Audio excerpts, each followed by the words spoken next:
Hi everybody, it's Rob Jessup. I want to show you my next fly box. I carry two fly boxes in my bag. The first one I showed you. Now I have this one. These are a little bit longer flies, bigger flies. Whoops, I almost lost it. One of my favorite flies of all time, and it's not really a fly. It's called the gummy minnow. Look at that. That is made out of this rubberized material that stretches. See that? That's the gummy minnow. Works for every fish, every single fish. So when you're striking out and not catching any fish, go to the gummy minnow. This is one of my favorites for bass. I've caught some huge bass on this fly. Look how long that's a rabbit strip. There is a weed guard. It doesn't really work. Well, that keeps the rabbit strip from getting tangled into the hook there. But this is a great fly. It imitates a worm, basically. You know bass love worms, don't we all? Let's see some of these other flies. Here's a nice fly. It's kind of imitates a worm or a crayfish. Another good one for bass. If you just get out there and get the fly in the water, you'll catch them.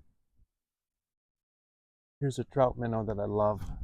Look at this one. This one always works. That's a baby trout. See that? Maybe in the sun you can see that's a baby rainbow trout.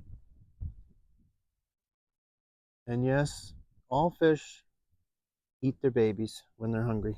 It's sad. I have a beetle. This is good when you're fishing the shoreline. When you fish the shoreline, a lot of little insects fall into the water when the wind blows.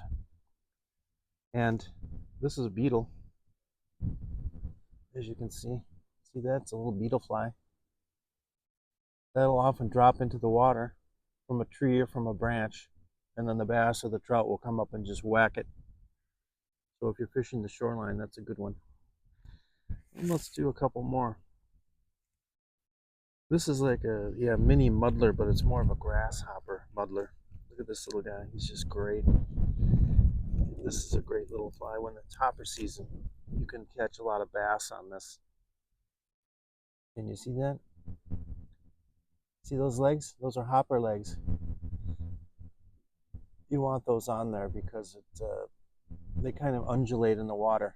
Undulate means move around. See that? It's a great fly. Hopper. And then finally the bumblebee. This is the bumblebee, which is quite productive. See that? Bumblebees oftentimes fall into the water and they get stuck, or they get stuck on a lily pad. And then they fall in and the bass go after them. So there you have it. The other things I take with me, I take a couple pairs of sunglasses, even though I always wear sunglasses because I have blue eyes. I do take two extra pairs, a darker pair. These are gray. And then I take an amber pair because these work well too for all conditions. Like today, it's partly cloudy. So anyway, always take a couple pairs of sunglasses, some sunscreen, good hat, and a good attitude. And get out there and fish. Talk to you later.